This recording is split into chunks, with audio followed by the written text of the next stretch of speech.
But no matter what, I'd walk through whatever fire lies ahead for a chance to make you happy.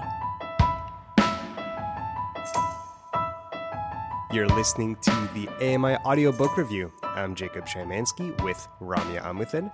That quote was from This Poison Heart by Callan Byron. Ramya, this one was suggested by Aamer Khan, although we don't really have the context so far. But out of context, what do you think it means? You know, love, romance, addiction maybe, but just the whole ride or die hashtag. That's what I think. Ride or die, and you're willing to walk through fire. That doesn't sound very healthy. Does it have to do with unhealthy relationships? When it doesn't have to be that toxic, it could just be poetic, you know? Like the value of the sentiment, not necessarily the literal. Yeah, I'm seeing this a little too practically. No? Right. Really? Like if somebody tells we you... weren't going to psychoanalyze things anymore on the show. We said that 10 times already. If somebody tells you, oh, I would walk through fire for you, like you tell them, no, don't do that. Don't do that. That's not good for your health. You're not going to say don't do that. You're going to say, oh my God, you really love me. But you know what? Words are cheap. Oh, this is getting ugly. You've done it. You brought me in. Okay, anyways, are we trying to predict what this quote is actually about or just putting our own issues on display?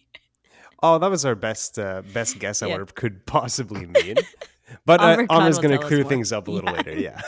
Thank God. Yeah, Aamer Khan, who's been upgraded to audiobook curator now, so he's no longer just a basic audiobook worm. He'll be joining us later on in the show, but first, we're going to talk about taking a step back from our busy lives and appreciate the simple things. Now, when I think of simple, I think of immersing into nature, outdoors, deep breaths, forest walking, all kinds of stuff. But all that and more about the living world of greenery is what we're going to talk about with our first guest. I think I've hinted it enough, but if you don't know, we're going to be checking in with Lawrence Gunther of Outdoors with Lawrence Gunther first. And then after that, like I said, Aamer Khan, after the break, will be joining us with his recommendations this month. And he always goes with a trio theme. This one is magic, mythology, and Malaysia. He's going to have to clear that up for us as well. Nice alliteration, Aamer. Yeah, I know. So Lawrence Gunther of Outdoors with Lawrence Gunther, which is an original AMI audio show / podcast, and he is the host. He joins us now to talk books. First time on AMI Audiobook Review. Welcome, Lawrence. Thank you for having me. It's lovely to have you on. I love how we're going to be bringing in, your expertise, your interests of outdoors and fishing and everything else, and then bringing it with our stuff, which is books. And by the way, I haven't done fishing before, so this is going to be interesting for me. Jacob, have you fished? Oh, when I was a kid, caught some minnows. Not enough to make like half a fish stick, but yeah, I guess it counts. Okay, all right. Right, but Lawrence, instead of asking you to tell us about yourself, I was thinking we could ask you to tell us about your podcast, and that would in turn tell us a bit about yourself. So what is Outdoors with Lawrence Gunther? It's the second podcast I'm doing. I started it in September 2020 as a sort of a COVID project with my teenage daughter, Lily. She was 14 at the time. And my son, Theo, he was 12. So Theo ran the technical stuff, and Lily got on the headphones with me and gave me a lot of grief for a lot of years. Still at it. She's 17 now, and we're in season 4. But this is really... I felt the other podcast I was doing, and I still do it, the Bluefish Radio Show, that's really focused on environmental conservation type issues, and I wanted to do something different. This the Outdoors with Lawrence Gunther really is directed specifically to people with low vision, blindness, who have an interest in the outdoors, who live in maybe more rural, remote parts of Canada, not in the city, who want to live in those parts, who maybe have cottage memories or live in cabins, as part of the year, and just talk their language, right? And give voice to some of their interests and concerns. I think you have upwards of 100 episodes so far, and I'm still amazed at how you're consistently pumping out fresh content. there's so much to talk about, and I think that just speaks to your knowledge on conservation and the environment and camping and just outdoorsy stuff. Yeah, it seems to be endless, and we're always hearing from listeners who have their own spin on being in the outdoors, and we love to feature them as well. So, it's a kind of knowledge that people develop in isolation quite often, and then you Google it, you don't necessarily find it, right? So to have a give voice to people who have developed expertise in one thing or another in terms of outdoor pursuits, it's a lot of fun. No, I think your book reading or book listening ties into your love of the outdoors. Would you say a lot of your audiobook listening revolves around outdoorsy topics? Um, Environmental stuff is pretty popular these days, That's true, yeah. dystopian type environmental stuff. So I love science fiction. So that was my first love when I started getting into talking books. It was something that was available. Environmental books, conservation books came later, but I have to say when I still could see a Mm. bit and using magnifiers, I went to the library and I was taking out books on conservation and fishing and outdoor cooking and all that stuff. And I still have some of those books today, and they bring me back such wonderful memories. I love that. And all the magazines, around outdoor stuff. I still get some of those and try to access those online now. But yeah, I'm a bit of a mixed bag that way now. Instructionally, do you find that these, I don't want to call them manuals, but these books are helpful non-visually? Like, can you still follow a lot, or do you need to, like, now that you are where you are? Well, when it comes to fishing, right, a lot of it has to do with the sense of touch and the sense of Mm. feel. And I think the only time it really presents a challenge is when I'm learning a new fishing knot. Oh, true. Gosh. But there's people who describe it well and others who use a lot of this and that and there, Mm-hmm. those evil words. Right. I bet one of the best ways to learn how to do elaborate knots is through illustrations. But so you've come across people who can do it verbally very well, eh? Yeah, and I've tried to articulate that Mm. myself on my own blog. One of the blogs I write, this one's called theblindfishingboat.com. And there it's sort of split into two sections. One is on blind fishing, and the other one's on blind navigation on the water, whether canoe, kayak, sailboat, or whatever. Nice. Nice. Okay, well, we're going to continue talking, of course, about all of these contexts, but shall we play a game, Jacob? Yeah, let's get into our rapid fire review segment. So before we get started, let me just give you a quick reminder of how the game works. You, Lawrence, kindly provided to us 5 books in advance, your 5 latest, most notable reads. We're going to go through them one by one. You have 15 seconds for each book to give a rapid fire review, your very first thoughts on the book. Mm. Sounds good. Once we finish going through those 5 books, you get to pick one of them to elaborate on, rant, rave, whatever you want. It's your platform. Ready to go? Mm-hmm. I'm good. Okay, good luck. I'm going to read the first title. Greenwood by Michael Christie. So this is a Canadian-based novel. It spans 5 generations of very quirky family members, including a blind capitalist who is a lumber baron, and his character is not flattering at all. Yeah. That's 15? Apparently so. Holy crap. All right. Oh my god, I got to show Moving it. on. Okay, try again. You got 4 more attempts. Here, the next one is All right. Girlfriend on Mars by Deborah Willis. Another Canadian novel that is also dystopian, and this one's about colonizing Mars and the pros and cons of this. But it's quite a funny story. I really enjoyed it. Okay. Time That to was a good spare. one. Nice one. Fireweather, The Making of a Beast by John Valiant. Well, here's something that's purely sort of factual. It relates to the 2016 burning of 2/3 of Fort McMurray and the whole environmental and climate change and extreme weather issues that are changing the weather pattern. Oh, that one Oh, sounds yeah, I forgot epic. about it's that snuck in. fire. I'm- Oh, man. There must be a story behind Yeah, that. this one Yo, sounds really good. that sounds like a good read. Mm. Okay, I don't know if we're gonna Got to elaborate read the on that one, book. but I'm curious anyways. Okay, the fourth one, the Ferryman by Justin Cronin. I like this book. This is pure sci-fi, but it also has to do with some. Well, I'll be a bit of a spoiler here. It has to do again with off-planet habitation, but it starts with some pretty cool ideas, and then you really don't know how it twists and turns. Mm. Okay, I'm seeing a theme here. Last one. Last one, Beyond Words: What Animals Think and Feel by Carl Safina. Carl Safina is my hero. He is an author of many books about animals. He started writing mostly about marine life and switched now to all animals. He's amazing.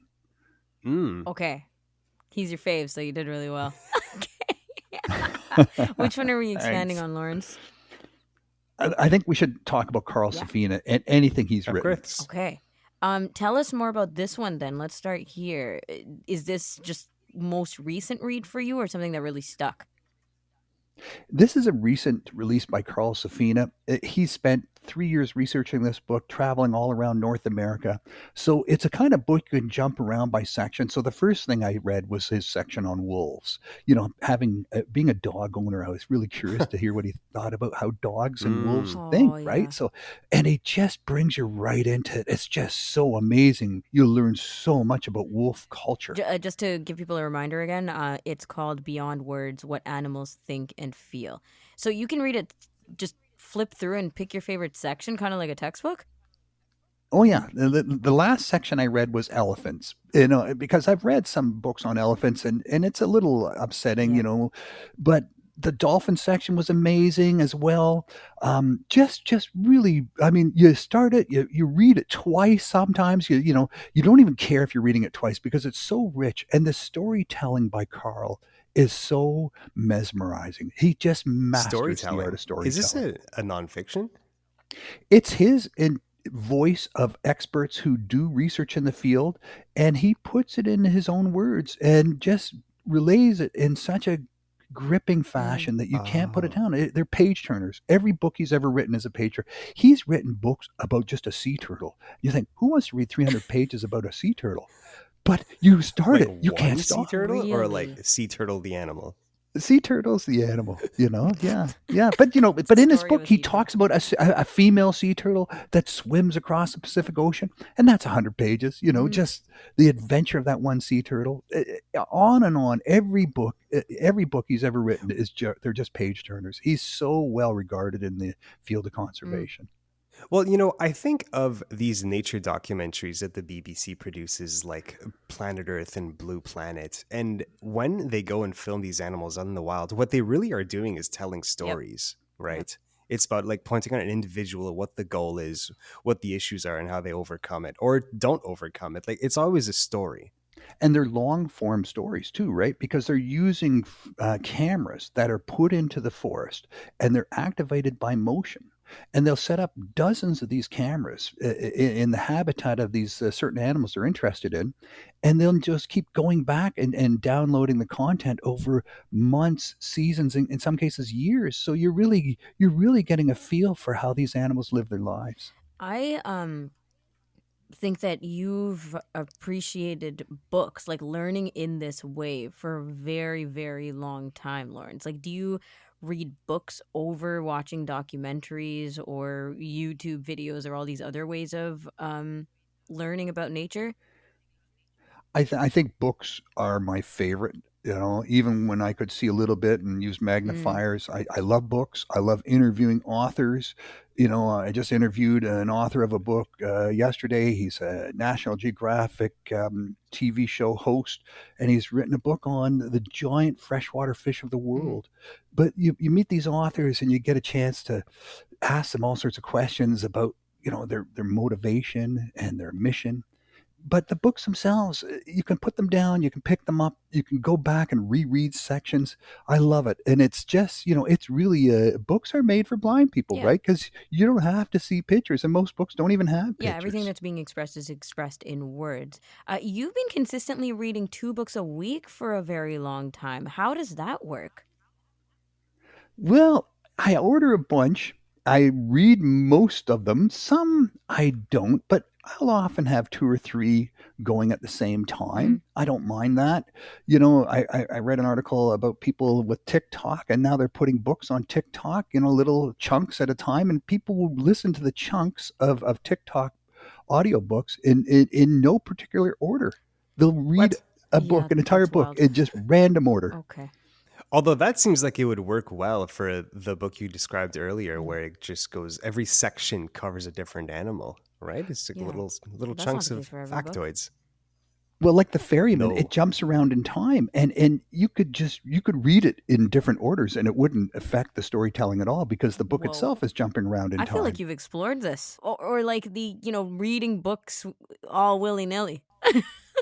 Yeah, I've gotten less disciplined when it comes to reading. Before, I would always start a book and finish a book before starting another. Mm. I felt it was something you had to do. But then I realized, with electronic bookmarkers and everything, you don't have to worry about putting a book down and finding your place again. And sometimes you need a little bit of break to digest it, and it's okay. It's okay to have different flavors Do going. you It's like a put meal, down a book right? that you can't complete? Don't feel like it? Never really got to the end of it? Sometimes I fall asleep. You know, I get to the end and then I realize, oh, I've missed important chunks, and I go back. And I go back and I go back and I find all the chunks. And I think there's nothing wrong with that No, either. of course not. Here's a hypothetical for you. Somebody comes up to you and says, Lawrence, I need a book to help me spark my interest in the natural world. What do you recommend to them? Oh my goodness. I would think Arctic Dreams is a beautiful book.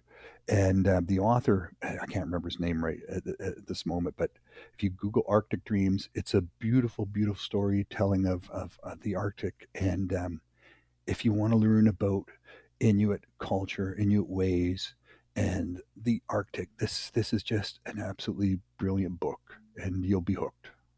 It's What's the name of the book and author?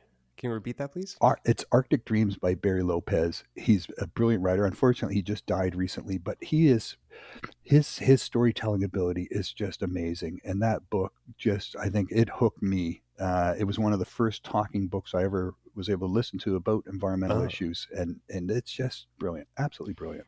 And what did you learn in that book specifically? They say there's 50 words for snow, different words for snow by Inuit people.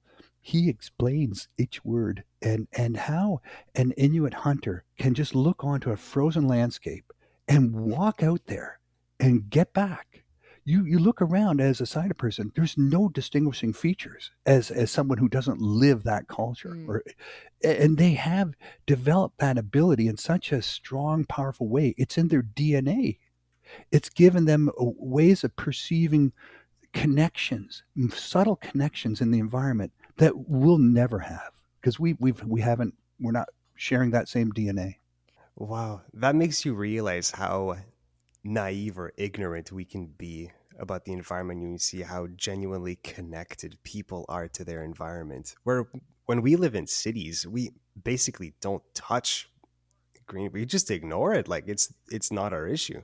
We're so motivated to gather facts that we forget about the people who have developed that knowledge. And I think it's so important to capture local knowledge, traditional knowledge, and get it down because those people will be gone, and we're never can be guaranteed that that knowledge will be passed on, right? It's like the role of the traditional storyteller amongst indigenous people. Before there was print, audio, magazines, internet, TV, radio, any of that, they had just a blind person who memorized those stories. It was handed down from generation to generation, and their Mhm. goal was to never change the story and to be able to tell these stories that could last days, days. Could take days to tell a story, mm. and they told them perfectly factually accurate in the same way they heard them. So do you think that that's the bridge to kind of get people, because right now we're so all over the place, Lawrence. Like you're very not just optimistic, but so kind in the way that you talk about nature, talk about getting with the program and understanding. But for some of us, it's like we're so far away from connecting with nature. Do you think stories are the main way to kind of get people in? Because even with the books that you talk about and why they leave impressions on you, it's back to storytelling. The first thing you have to do if you want to have a connection with nature is you have to drop your ego and um, and just Mm. step out of your ego, because once you step into nature and your ears adjust to the large open spaces and stop bouncing off walls and ceilings, and you're standing there in a boat or on a shore or in an open area, and you're listening to things that are happening miles away, you realize how insignificant you are, how you matter nothing in this big open space, that the world will go on without you and it won't even notice. And then you'll be open to learning and to feeling and sensing and experiencing nature in ways that are unfiltered and unbiased.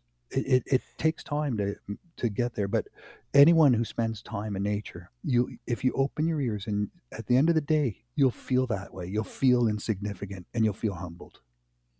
How do you think books, audiobooks, and media as a whole can play into our pursuit of dropping that Mm. ego and being more open to climate action and just having better convictions around it? Well, as a young person, when there was few job opportunities for blind and low vision people, was before talking computers and after audiobooks came out, I saw talking books as a two-edged sword. Yeah, they were a source of information, but I also saw them as a source of inoculation, some way of keeping us busy so we wouldn't worry about the fact that we had nothing to do. Oh, And I think there was a huh. lot of that going on. The CNIB used to spend $11 million a year shipping out cassette books and Right. re-recording audio books on I cassette. have And That is never wild. heard this perspective before. Wow. yeah, it was a Huh. it was a huge part of the CNIB, massive, just moving these books in and out of people's homes, and most of these titles were just fiction.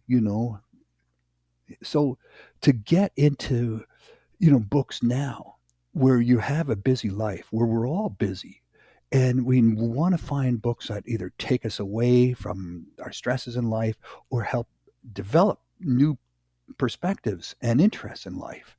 It's more balanced, right? That's more real. So I think the fact that we can access so many audiobooks through so many different channels gives us the opportunity to really focus in and dive in and become maybe experts in certain fields in ways that we never had the opportunity before. I wanted to know how your outdoors part. So, when you're actually traveling, when you're actually out there with nature, how you connect back with books. Is there a lot of reading or audiobook listening while you're out in nature? Like, I find it to be interesting that you read a lot of like this other stuff that isn't necessarily earth and nature related, like going to Mars, and Yeah, sci-fi and other kinds of things. But yeah, do you still connect with books while you're outdoors physically?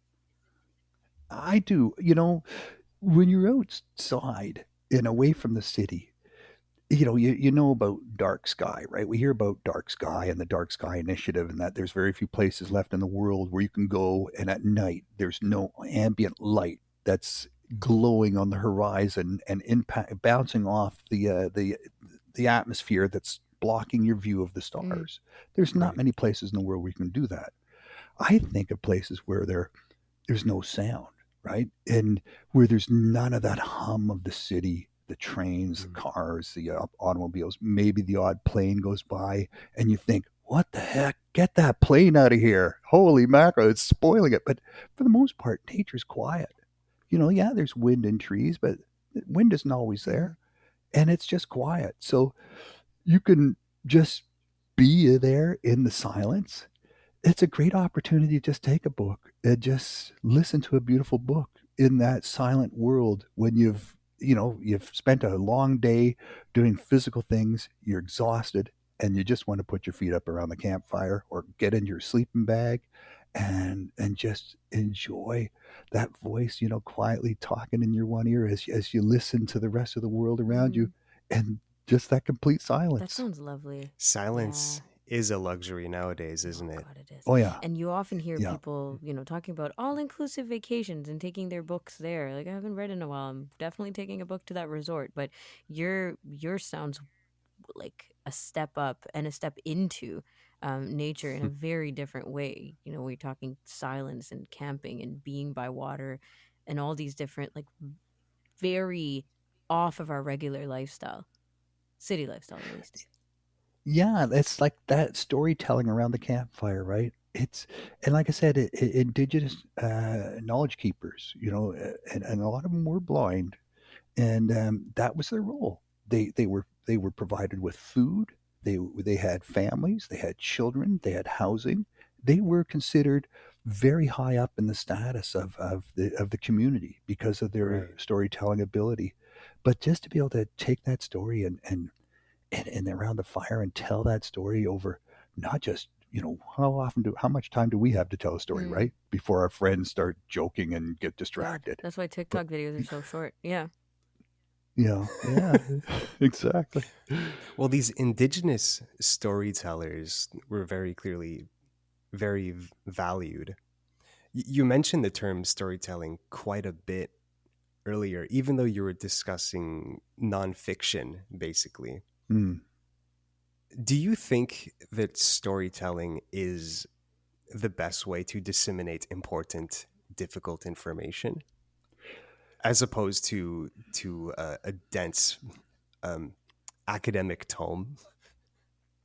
I asked an indigenous knowledge keeper this question, and he was a man in his 60s, had been blind for most of his life, and I asked him why the stories he that have been passed on over centuries, they don't have strong morals or value statements in them. He said that those statements of morality and values are embedded in the story itself. You don't take that out and hammer people over the head with it. That's not the indigenous way. People are proud. People are not going to be talked down to and lectured. They have, their whole existence is based on being strong and confident. If you lose your confidence, you'll never find an animal, you'll never find food, you'll never find shelter. You have to believe in yourself. So for someone to come along and start lecturing you as if you were, you know, stupid Mm, is completely unacceptable. And I think good storytelling, it follows that approach, and good books follow that approach. They're not talking down to us. They're mm. not belittling us. They're not ridiculing us. They're not, pointing out our flaws and our lack of knowledge in certain topics. They're filling in those gaps. Which is very difficult to do. I mean, thinking about where we are right now in the world and the kinds of desperate conversations and measures we're taking, and realizing, how badly things are going. I think it's super difficult. Even, us having a conversation with you, Lawrence, you're very, holistic about how we see these things and how we experience. But like, how do you stay not just positive, but I guess kind Yeah, through these I conversations? just There's a lot avoid of the debate. yeah, you avoid the echo Right. chambers, right? I mean, it's easy to get into Yeah. an echo chamber and you're just telling moralistic opinions about Mm, what's right and wrong, and everyone else agrees with you, and it just inspires you to go even further and further with your moral preaching. right. But No, you make a good point, Ramya. It is kind of hard to stay kind sometimes when we have these strong convictions about the environment. Like if you're in a car with someone and somebody wants to chuck their Yeah. garbage And out you're the not window, screaming them. like you're not, yeah, we're going to scream at them. But is that the best way to get the message across? And I think storytelling Mm. is It's one of deeper the best ways impact. to Yeah. disseminate that message because it's not preachy. It respects the intelligence of the reader and it makes them come to their own And conclusions. sometimes that's not just a quick reaction, right? Like you're not going to sit there and tell a story, and all of a sudden this person isn't going to want to throw out their Timmy's cup out the window anymore. right? Like you're not necessarily looking for that instant change or that instant reaction. You're trying to promote a deeper understanding of the connections.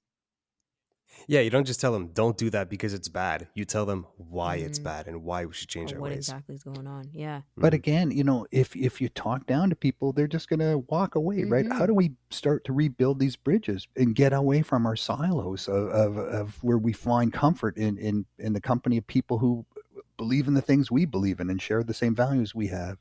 Because we know there's other people out there who have different values, different opinions, and exist in different silos.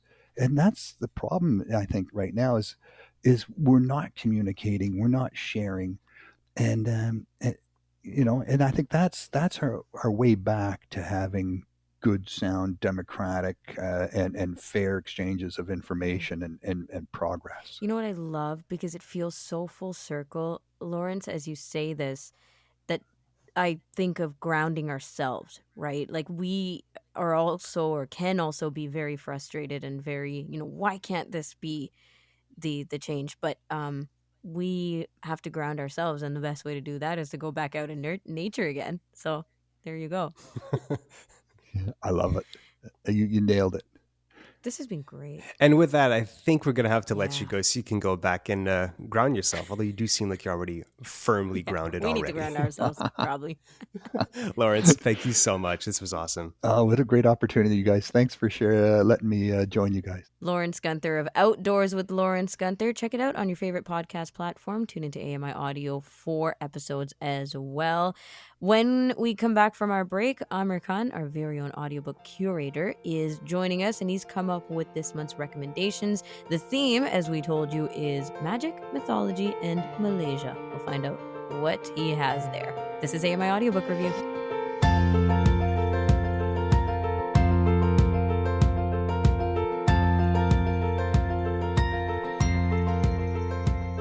Welcome back. It's AMI Audiobook Review, the weekly podcast where we chat all things audiobooks. And it's that time of the month where we check in with Aamer Khan. Now, we are updating Aamer significantly starting this month, huh? You're not just an audiobook worm anymore, Aamer. You're the audiobook curator now. So much more responsibility. Our very own personal audiobook curator. Wow. No And pressure. we Not just wanted for you us, the because listeners, everybody. you're a tastemaker. I trust Mm-hmm. in your judgment, honestly. Mm-hmm. And Oh everyone my. should. I know. I feel like I need a brand new black suit now. Yeah, and new Yeah, I agree. cufflinks. So, yeah, it's very self-explanatory. You're going to talk not just about the books you've been reading or the things that have caught your attention in that sense, but we're going to make this a more broad conversation around books, different themes, different authors, whatever it means to you. We'll figure it out as we go. But today's theme is magic, mythology, and Malaysia. I do enjoy the alliteration in the themes. Where do you want to start? We'll start with the myth and magic part of it, I think, with Callan Barron or Callan Byron. I've seen a couple of different pronunciations of her name. This author seems to write very light, adventurous stories. She's most well known for a book called Cinderella is Dead, which is more of a black perspective on Cinderella, and most of her books are from a black perspective. The two books I read are This Poison Heart and This Wicked Fate are the two books I read from Callan Byron, and the author has a big interest in botany and plants, which is evident in the book, and she also has an interest in Greek mythology, magic, and sort of cultural context in the modern age. So these two books are very much teenage adventure stories. If listeners really like, X-Men origin stories and things like that, but are not looking for the typical route, these books are great. It's the mix of all three of these things that she puts you on a ride that you really can't predict. The first book is definitely more of an X-Men origin story piece. You have a teenager who has this ability to grow plants, which she doesn't understand. She has two moms. She's an orphan that was taken in by these two moms. They live in Brooklyn and have a flower shop. And one fine day, somebody comes to town and tells her her birth mother's family has left her big estate in upstate New York, which is steeped in all sorts of mystery, and that they should go and check it out because it's all paid for and um, it's all hers. So Hmm. that's the jumping off point for the book in terms of, she's already sort of really nervous, very similar to sort of an X-Men mutant story where she can't really control her abilities. She's trying to hide it from everybody, but wherever she goes, the plants sort of bend towards her, and it's not a great look in New York City and to be in high school and have these weird things always happening. So they decide to go out to this upstate New York place and check it out, which happens to be in a small village.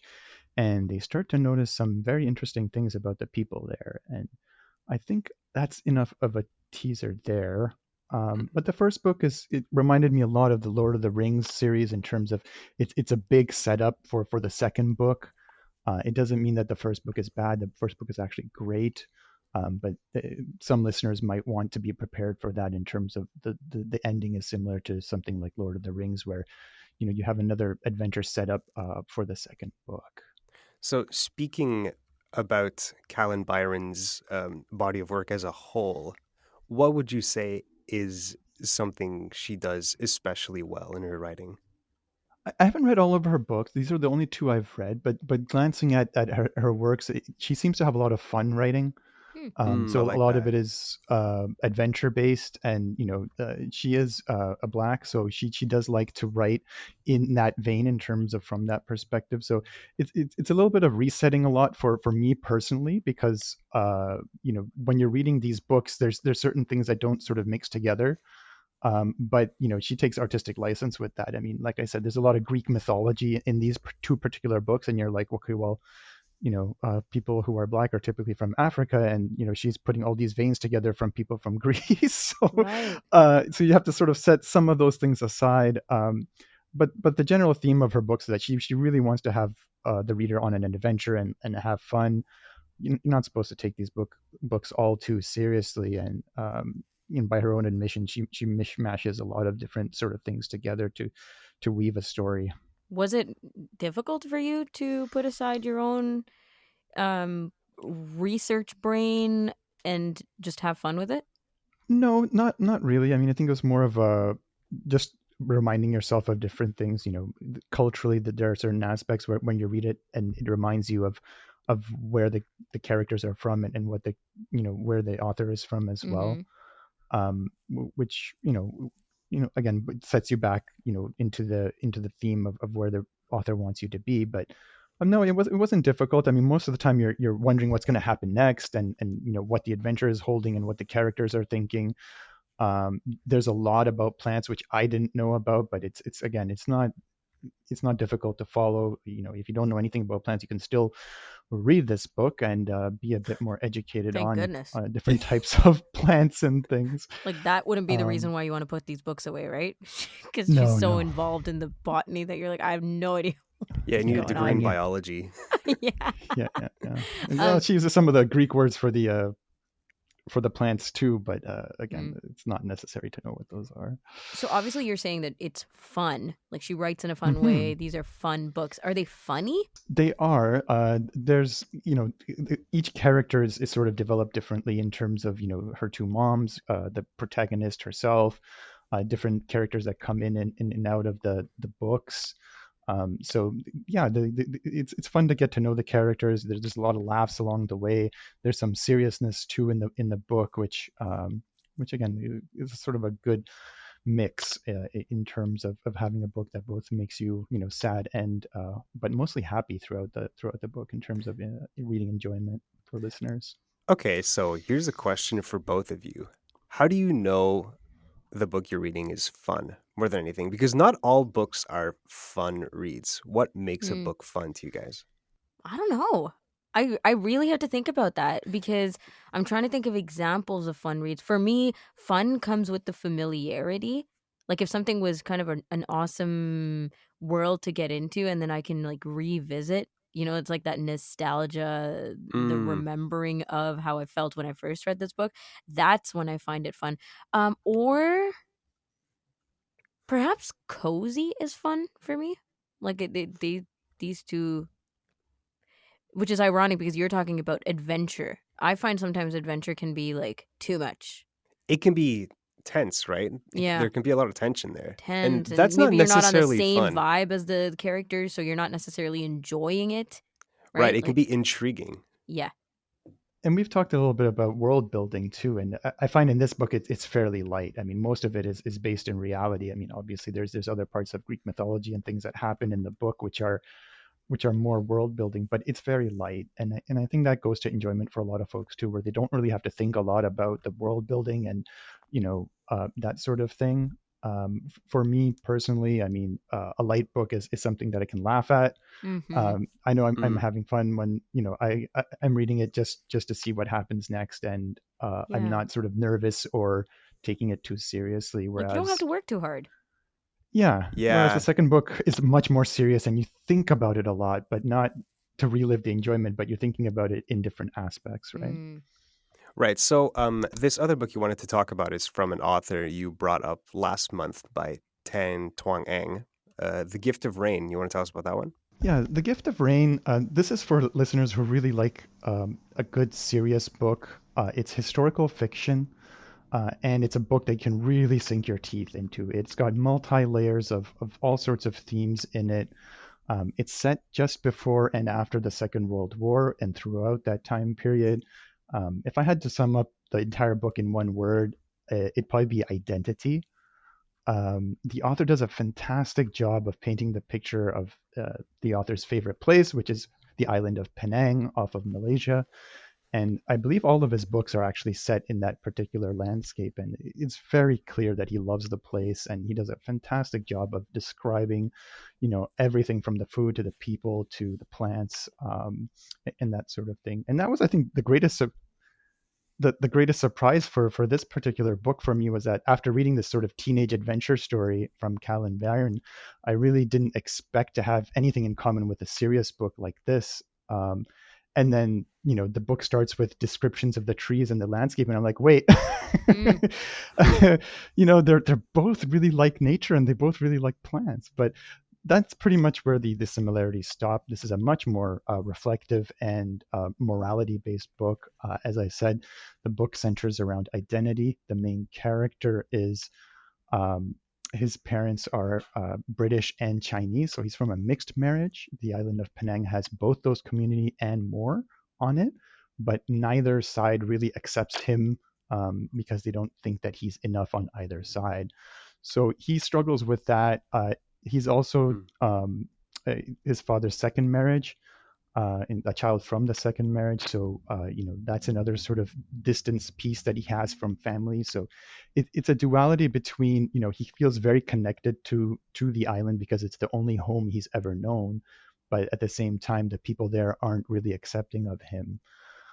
And the story sort of gets going with a Japanese man coming to town and him basically taking him on as a sensei or as a student. So the student teacher relationship develops from this Japanese man, which is a third person or a third culture for the island. And for him, both the Chinese and the British cultures on the island do not like the Japanese culture folks or the Japanese at that time for all sorts of political reasons. So our main character is sort of struggling three ways to fit in and belong, and um, the only place he feels comfortable is with this Japanese sensei. And of course the timeline goes through the Second World War and what he has to do and what he thinks is right in terms of his actions. What makes this? You use the word epic to describe this. What are you talking about when you say that? So epic in terms of the number one, the book goes through a very large time frame. It's not just a year or two. We're following this man's life, and most of the book is a flashback from when he's older, because somebody comes to town. So epic in terms of that, and then epic in terms of time in history, right? He's going through finding himself as a young man to dealing with the Second World War. What is right? What is not? Who does he support? Who does he help? How can he help? What is going too far?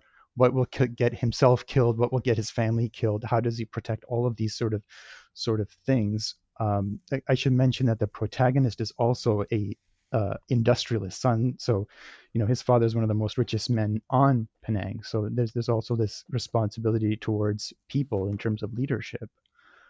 Um, and all of this is mixed in terms of being part of that sort of epic saga of, he loves this island and he loves the people, but how can he protect it when it's being occupied by the Japanese? And on one hand, he knows the Japanese are very cultured, and on the other hand, he's seeing evidence of the contrary. So, um, and how that all sort of gels together throughout this book. Mm. Yeah, the term epic is more often invoked in the context of scope, like something that's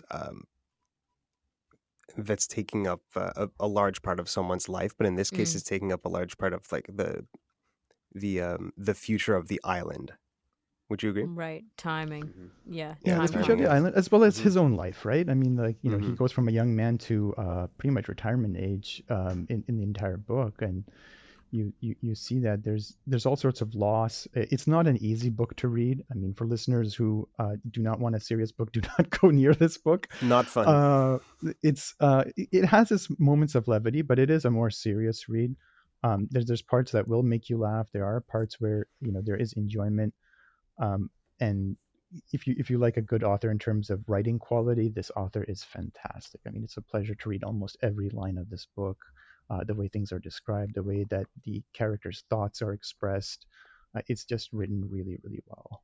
So, what type of reader would you recommend this book, The Gift of Rain by Tan Tuang Ang to?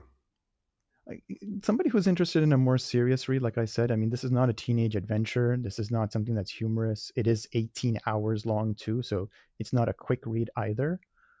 So if you really want a book to sink your teeth into and sit with you chapter by chapter, it's a great book if you're the type that wants to pace a book and have it with you for a while. I would say this is one of those books that is perfect for a book club. It's can pick apart so many different themes and Mm. scenes and parts and chapters of this book. There's scenes and descriptions which I'm still thinking about now in terms of, was the author trying to do this or that? But you're not quite sure. What is the title referencing to, The Gift of Rain? So the Gift of Rain is referencing the protagonist. The book opens with the protagonist basically being told by a fortune teller that he is somebody who brings rain and that his fate is sealed, and that's sort of a piece that is throughout the book that he keeps coming back to in terms of not only the fate but the duality of rain itself, in terms of people don't like it, people don't like to go out, but it also brings life. Huh. So you have that duality of destruction versus giving life, and then on the same sort of a plane you have the author thinking about he has to make decisions, but everybody's telling him his fate is already sealed and it's already been written. Mm. So how do you deal with that? How long was the book, Amer? About 18 hours. That's a long read. I mean, in today's way of thinking of long reads, I guess, in audiobook form. Do you have anything to say about the investment of the book? And I was thinking about this when you said epic as well, because a lot of the times when with literary terms, I'm thinking epics just in the length of a book and the investment of a person or I guess a community that's being featured. But in this kind of context, do you find that the 18 hours felt like 18 hours, longer, shorter? It felt about right. And that's a good sign for this particular book because, Mm-hmm. I also asked a friend to read this with me, Debbie Williams, who you've had on the show before.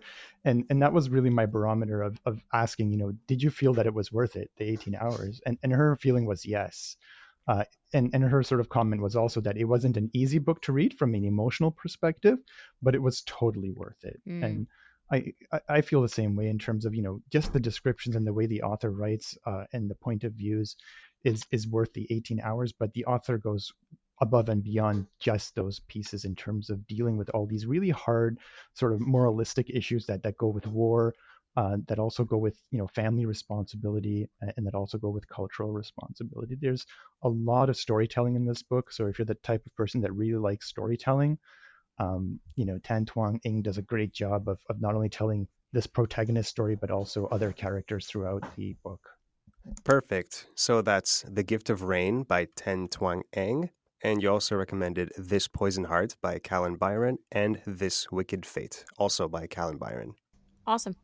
Aamer, thank you so much. As our new audiobook curator, we will chat with you next month. Looking forward to it. Ramya, before we let everybody go, shall we go through the Sila homepage? Yes, let's do that. By that I mean, please read the Sila homepage. I assumed so. Okay, here are the 3 featured titles that you can find on celalibrary.ca. We love to promote them because it's a gigantic catalog of free, accessible books for you. If you have a print disability, you can sign up with them and have access to all of these audiobooks, Daisy books, whatever format you need, honestly. And here are the 3 titles. They feature 3 titles and update them every once in a while. The 3 that are up there right now are The Armor of Light, King Bridge number 4 by King Follett, and this is a historical fiction. We also have Starling House by Alex Sierro. This is a romance. And we have The Running Grave by Robert... Hold on. And we have The Running Grave by Robert Galgrave, and this is a gentle mysteries. That's it for us. We're signing off now. We'll be back in a week with a brand new episode. Make sure that you give us your feedback and contributions and commentary on the episodes. Call us 1-866-509-4545. You can also email us feedback@ami.ca. Thanks, Jacob. Mm-hmm. And tune in next week. We're going to have Julie Martin, one of our regular AMI contributors, coming on to get subjected to our rapid fire review segment again. We love that one. That's our favorite. It is our favorite. Hosts Jacob Szymanski and Ramya Amuddin, technical producer Nisreen Abdelmajid. Until next time, people, happy audiobook listening.